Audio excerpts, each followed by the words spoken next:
Boyoka audio, Bolanda Kitoko, Moseka, comédienne Nabiso,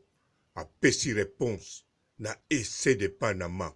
a pesi réponse na Nima Kwakala,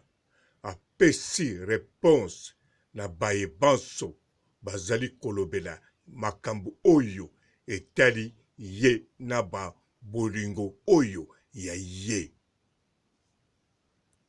78 ou 76 na Ikelemba na Kasavu tozwinda kuwana tova na Ikelemba ndeza ki sous somo apexanga théâtre na zosa théâtre te batu bayebi na kata théâtre pona mobali oya prometa o libala te na ndima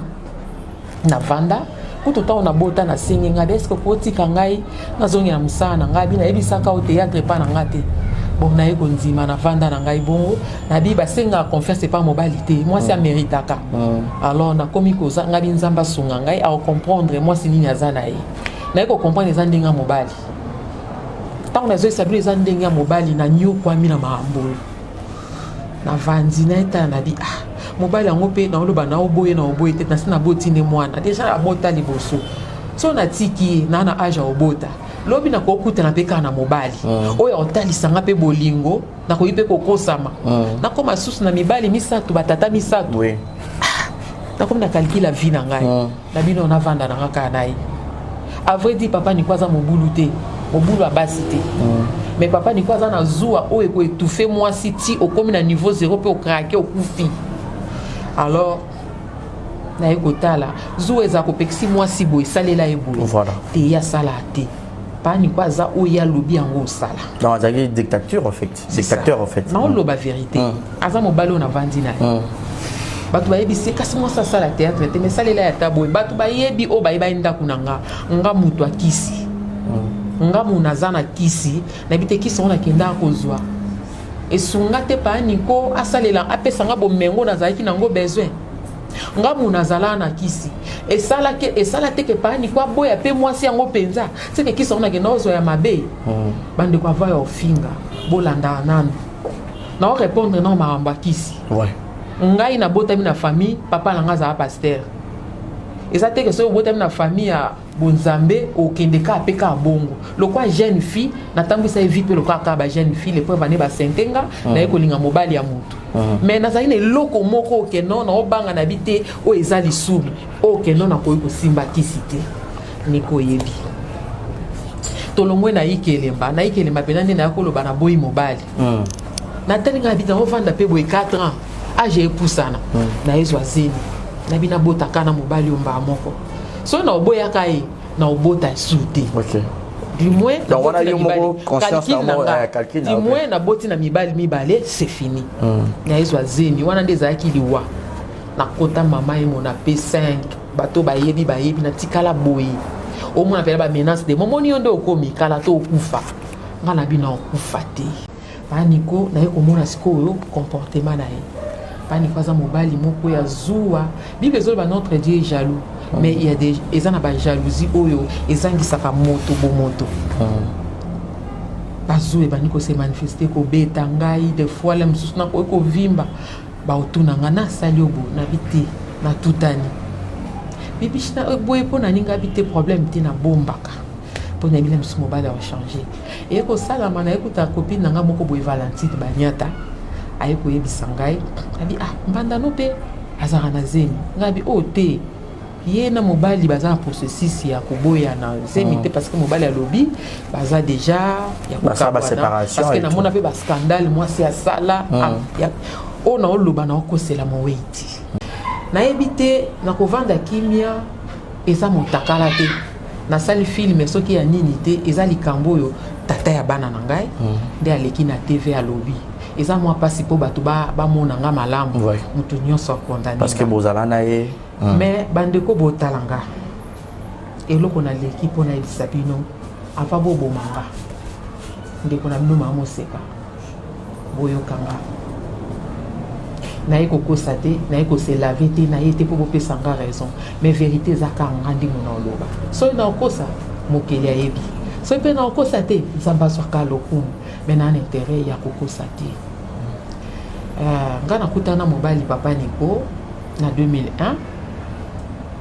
azalaki na trop coquette mokie alingi nga alandanga ayebi modele alingelanga papa Nico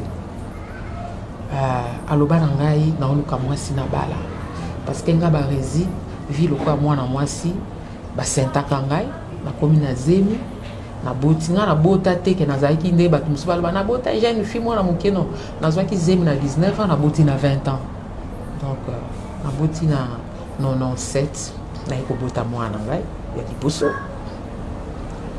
alors naye kotala vie na omema ngo ndeni basi basente nga ya mwasi mwana nga mwasi tapesi mbota meshu ntango naye kokutana na papa Nico alobi na olingo na bajete na olingo mpona bala na taille na biwi mais à ton âge okozala célibataire te abi oui naza mwasi naza pe na bana abombela yenga te papa Nico akosanga te mais alobi j'ai une femme oyo azokowa merdenga eza nazolinga natika ye naza besoin mwasi en tout cas bamama bolimbisanga balingaka papa Nico na facilité te ayebi na facilité te ayebi alors ekosala ntango azoyebisanga bonga mibali bazala lokuta ekomi so abengi nga le mosusu tovanda nazwaki ka aza motu lokwa alingi nga tovandaka na biso me na konte eteki abala ngai boye ekosala so tokutani na ye okomwa boye mbobima boye pine toboki nayebisi ye nini mwasi wana boye na boye en tout cas bolimbisanga bandeko naye vraiment mingi te natanga kombo ya moto akufi aza su na bomo ete na akize ye mais en bref nakoki koloba lelo so nga navanda na papa Nico eza mpona mama ya bana oyo bana baofinganga eza mpe comme conseil boza basi olanda ngai bana basi oyo baleki na nzela peut-être mama moseka aleki aovivre na mobali soit disant ya motu soki mwasi wana aza zuwa koluka ye bambanda là je vous dis mwana mwasi ana libala nesila te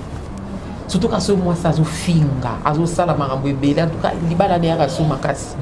nga lelo so na vanda na papa Nico lelo nakoma boye eza suite ya pauvre mama ya bana wana ndenge aza kosala na nga kolanda kofinga place nyonso ayebaki ke moseka solola na mutu boye place aokende naza étonné bana na ye koleka na télévision koloba azaka kokoma voir même na mutuka papa na biso insanité moninga na prendre insanité na ndako ya libala kofinga tellement nakangi motema namoni sané de trop nga mpe nakomo répondre papa toza moto ya makasi yango mobali ya olingo ale mobali yango nanu kutu avandisi yo te obana ofinga mwasi no komi na mutuka soki mobali yango mpe na mutu nesalaka aoboya yo aba po aza mwasi te po azoprovoke boye ndenge nini te toloba vérité oprotege nga abi so na osala boye eza mpo na oprotege d'accord alors mokomosu nayebaka mwana ni moko pai aolanda aya kotokelenga ndako na 1 heure abi aza bezo tosolola nga bi te kende yaka na tongo wana ofutela na buta na tongo nango baya na papa bango atie na nsima na mutuka abi oyaki kobetela ye porte na 1 heure yebisa ye makambo eyelaki ye akokoloba te je crois abetaka mwana à l'époque esili mokomosu naoleka boye bajidoka mo mibale atelemisinga nayebisu bango te abengi mama moseka moni biso tofuya yo tofuyaka o pena tosala o mabe mais vi toyoki témoignage na o tokoki te toyebi oncle no boye toyebi boye na kasavu na sport na coin ya sayo mais vie de aza papa leki na biso azaka katiere de tout donc oza mwana na bango en tout cas oyebi ser boye atindaki boye tosala boye nabi ya solo mais zala kaka na kobibatela ngai bisaba bo mezate wana kutu na bazeni na leki mbango ti pe na bota kobota na ngeza kobota moko ya do miracle so nzambe te ba salanga opération moko boye miracle courir kenda ba ekopelisa groupe ezo sala te donc batonganga pota moko boye donc et après au mona mutatindelo message ya bimonelo on a sali eza premier épisode so tiki mobali na ngate okay. Alors na ekobota mwana wana Nzambe par sa grâce mwana pe abotami bien abotamaka na pied bo lokola obaluka tokendaka mpe hôpital kofinga mikolo nyonso omoni nde oboti koka boye na boye mais loso otali mwana wana aza intact. Mbote bapapa bamama bandeko, mbote barando na barandonete, mbote bato oyo balingaka rando na baoyo balingaka rando te, mbote ba jeune garçon na ba jeune fille, mbote bana mike na ba bébé, mbote ba Sainte Anoirite, Sainte Thérèse, Sainte Ingrid Kabongo. Bandeko foko yeba ezali boy. Ndeko moseka makambu oyo eza kolobama kaka na net mingi pe ekoki kozala ezolobama contre ye. Bien sûr makambu mususu ekokolobama pe eza ya solo, mais soki batu oyo baza kopesa bino info bayinai na motema moko bakoki pe kobongola. Lokola ye pe aye po apesa explication makambu oyo aza kopesa akoki koloba ezali pe ya solo, akokozala na raison na makambu azoloba, mais kozala na raison na kati ya vie sentimentale na vie amoureuse ekipaka teke oyo azoloba makambu basala ye yende mutu azala na raison, oyo pe aza koloba makambu basala ete azala na raison. Raison ezalaka kaka bango mibale bayebi yango. Eza neti makambu nyonso oyo elobami na basite toyoki yango bato ebele pe bakondane mama Moseka. Siko Moseka pe aye kopesa explication na kanisa bato ebele pe bayokeli ye. Mais nzoka en réalité ezalaka boye. Oyo toyokaki ekokozala ya solo to ya lokuta. Oyo pe Moseka aye koloba ekokozala ya solo to ya lokuta, me likambu ezali awa makambu wana eza makambu ya bolingo. Makambu ya bolingo ezalaka makambu kaka bato mibale ba vivre yango bayebi. Po soki eloko moko esalami par exemple ndenge mama Moseka bolobaki ke azalaki kokoma na voiture ba sanité. Ndenge moko pe mama Moseka alobi mobali na ye aza kofinga ye boye. Bon, soki ezali ya solo mama Moseka akoma na bakamion ben sanité toujours eza na cause nango siko toyebi te soki ebandaki ndenge nini po akende bongo. Soki pe mama Moseka mobali na ye akomaki kofinga ye, akomaki pe kobeta ye, toyebi pe cause nango te. Bien sûr koloba ben sanité, kofinga ben sanité na kobeta eza mabe, kokoma pe ben sanité na buntuka eza mabe, biloko toyokaki pona mama Moseka eza mabe, biloko pe mama Moseka azoloba pona mobali ne eza mabe, me nyonso wana eza kaka maloba. Réalité ya likambu eza kaka bango mibale, bango kaka oyo bazalaki na triangle amoureuse wana, Moseka na papa banane na mwasi na ye oyo atika biso, bango nde mutu bayebi. Bango nde mutu bayebi verité. Lelo Moseka yepe ndenge azoloba, akoloba ba cause ya makambu wana ndenge ezako kende te. Me makambu mususu pe mobali ne tango mususu azako finga ye, akokai mobali akokai kozala na raison, tango mususu mwasi wana pe azalaki na raison, eza pe na makambu mususu mama Moseka azalaki na raison, me likambu ezali awa eza likambu bolingo, eza likambu teke ya kowelela poste, eza likambu teke ya voyage à poto, ezali likambu teke ya entre bami oyo baza ba camarade, me ezali likambu ya bolingo, ya batu oyo baza kosangisa nzoto, ya batu oyo bapesani mutema, ya batu oyo bazoluka bakoma mutu moko to basi bakomaki mutu moko. Alors makambu nyonso oyo elobamaki pona mama Moseka bozwango na considération te. Makambu pe mama Moseka azoloba bozwango na considération te. Nyonso wana ezakaka bamaloba. Nga papa Robo na sukisi awa botikala malamu pe bokanisa malamu et ciao. Bonjour fidèles internautes de www.elengiakomba TV. Bonjour, bonsoir, balandi nyonso ya Elengi ya Komba.